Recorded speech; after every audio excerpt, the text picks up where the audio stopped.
What's going on with my husband? I rushed to the hospital after getting a call that Colby was in a car accident. Ignoring my frantic state, the doctor gave me a puzzled look.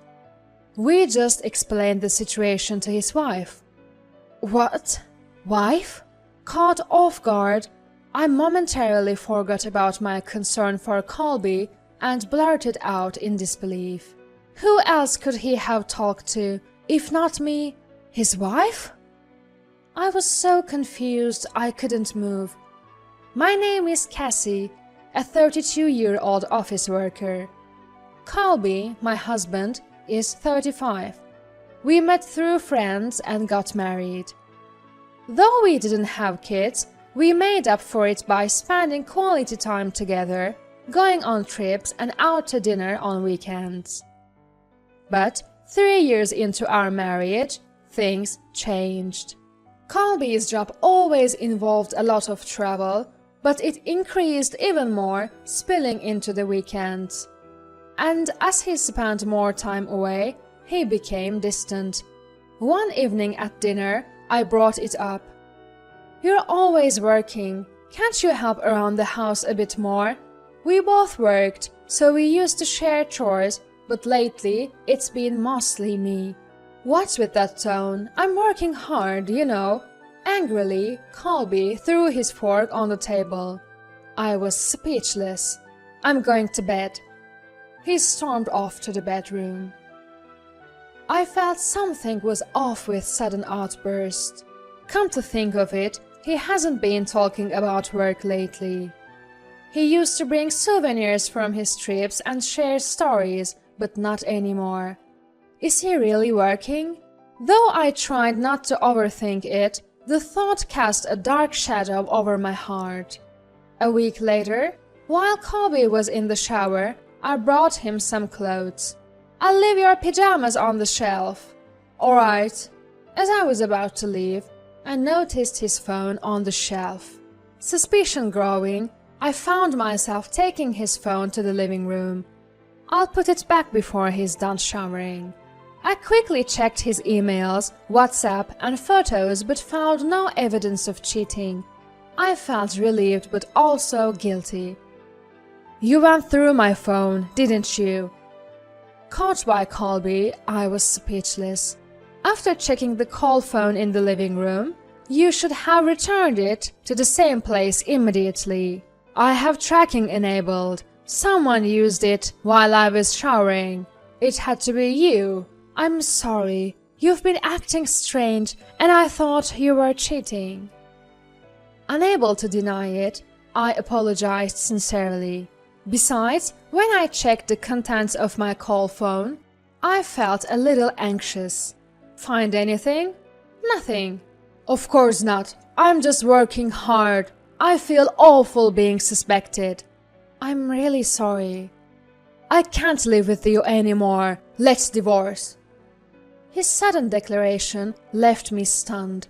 I'm sorry that I looked at call phone without permission, but I can't understand it when you suddenly tell me that you want to get divorced. Wait, can we talk about this? If you show sincerity, maybe I'll reconsider.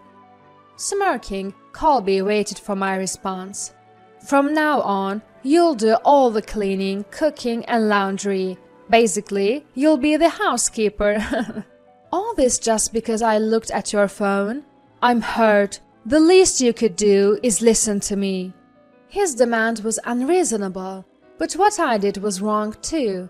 Still, I couldn't agree. I already apologized.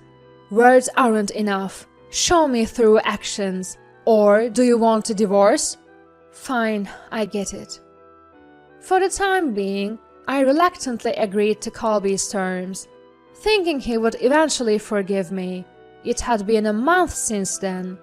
I was packing for Colby's business trip the next day. He left all the packing to me while he was busy with his work phone. Hey, have you reconsidered to divorce? Yeah, I'll think about it after this trip. Lately, I had been doing all the chores and even paying the bills, all at Colby's request. Honestly, I was stressed and exhausted. I couldn't keep this up, so I felt relieved at his words. I wish we could go back to taking trips together. I was lost in thought as I packed his luggage. But that Sunday afternoon, when Colby was supposed to return from his trip, things took a sudden turn. I got a call from the hospital. "Are you a relative of Colby?" "Yes. Colby is unconscious after a car accident." The nurse had found our home number in Colby's schedule book and called me. I rushed out of the house and headed to the hospital. "Please, let him be okay." At the hospital reception, I was led to a conference room. "How's my husband?" I was so confused I could hear my own heartbeat. "We just explained the situation to his wife." "What?"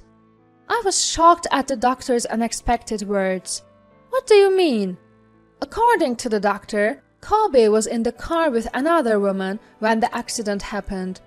Both were unconscious, but the woman woke up first and claimed to be his wife. I showed my ID to prove I was his wife and finally got information on his condition. Fortunately, Colby's life wasn't in danger. He was still unconscious, but only had a broken leg and would need to stay in the hospital for a while. Relieved, I went to his room and was stunned by what I saw. A young woman was holding Colby's right hand, tears in her eyes. It looked like they were close. So, she's the one who claimed to be his wife? She didn't notice me, probably thinking I was visiting another patient. I forgot my relief at knowing Colby was okay and was consumed by rage. He said he was on a business trip but was cheating? Was I the only one thinking we could start over? Before I knew it, my fists were clenched, my nails digging into my palms. I quietly left the room. I waited in a corner of the hallway, and soon she appeared. "Who are you?" She looked puzzled, and I said clearly, "I'm Colby's wife." "What?" "He's single. Stop lying." She glared at me, thinking I was Colby's mistress. No matter how much I explained, she wouldn't believe me. So I showed her our wedding photo saved on my phone and other evidence that I was indeed his wife. "You're really his wife?" "Yes." "I'm so sorry." Finally convinced, she started to talk about herself. Her name was Effie. She worked at one of Colby's client companies. He had lied to her about being single and they had been dating for a year. They were even planning to get married soon and had bought a condo together. "He bought a condo?" "Yes, we went to see it together. He said he'd pay for everything." I was shocked. He must have been using the money I was providing for our living expenses to buy that condo. I told the doctor I was his wife because I didn't know he was married. "I'm really sorry." Effie apologized sincerely, her face on the verge of tears. Before talking to her, I wanted to punish his mistress, but now I felt more pity for her than anger. She was also a victim of Colby's lies. "Please, lift your head. You were deceived by him, just like me. Instead, I have a favor to ask." I made a proposal to Effie, who looked at me hesitantly. "How about we get revenge on Colby together?" She looked puzzled by my sudden suggestion. "I don't want to be with a liar like Colby anymore." "Right." Effie hesitantly agreed to my proposal. I'm sure she has some anger towards him too. I can't let it end like this either. Then it's settled. We grinned and shook hands, starting to prepare our revenge. From the next day, I took care of Colby as if nothing had happened. Effie also visited him when I wasn't around, so he didn't suspect a thing. He continued to treat me poorly. Finally, the day of his discharge arrived. I drove him home. "Drive more carefully. I'm injured, you know. You're so useless." He sighed loudly and started fiddling with his phone. probably texting Effie. He's so carefree, not knowing anything. I slightly smiled and sped up the car. When we arrived home, I rang the doorbell. Colby smirked. No one's home, you know. But today was different. Welcome home! To his surprise, Effie opened the door. What? Why? Confused, Colby was led into the living room. Even after sitting down, he was speechless, staring at us. What's going on? We met the day you were hospitalized. We've become good friends. What are you two planning? We're not planning anything. We just want to talk about the future. As Effie and I sat across from him, he started to lose his composure. What's going on? You've been having an affair, right? You pretended to be on a business trip but were actually with her. You even bought a condo to live together. You threatened divorce just to get rid of me and be with Effie, didn't you? Colby was silent for a moment, then defiantly looked at me. Of course, I'd prefer a younger woman like Effie over an old hag like you. So what? You're going to divorce me? I nodded. We were planning to get married soon, so it works out, right, Effie? He smiled at her, but she wasn't smiling back. I won't marry you, Colby. What? I almost burst out laughing at his shocked expression. You lied to Effie about being single, and you still think you can marry her? But you're leaving me, Effie! We have no obstacles now. Effie sighed deeply. After seeing how you treat your wife, I'd never want to marry you. I'd probably end up the same way. I wouldn't do that to you, Effie. His pleading tone made my skin crawl. He glared at me, trembling with anger. Why did you bring Effie here? You're making her misunderstand. Fix this! Actually, I'm glad I could show her the truth. What? Also, here's the divorce paperwork. I've already signed and stamped it. You just need to do your part and expect a claim for damages. What? What's this? Colby must have been daydreaming about his happy life with Effie, never considering the financial consequences. Of course, you'll have to pay. You had an affair. I've got plenty of evidence, including WhatsApp messages and photos from Effie. No way out now. You're kidding. I'll also be seeking damages since you deceived me into thinking we were in a relationship with the intent to marry. You can't be serious. Being with a cheater like you makes my skin crawl. Don't ever contact me again. Between Effie and me, you're looking at about $4,000 in damages, just so you know. Initially trembling with anger, Colby's knees gave way, and he started to shake with anxiety. That's impossible. I just bought a condo.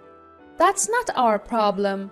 As we looked down at him coldly, he hesitated between Effie and me, finally crawling to my side. I was wrong, okay? It was a momentary lapse. I'll never cheat again. Please, give me another chance. He looked up at me, his hands clasped as if praying. Stand up. Seeing his hopeful expression, a wave of disgust came over me. You were going to leave me. How can I trust anything you say? Don't say that, please. From now on, contact me through my lawyer. Oh, and about that condo, it's marital property, so we'll be dividing that too. What?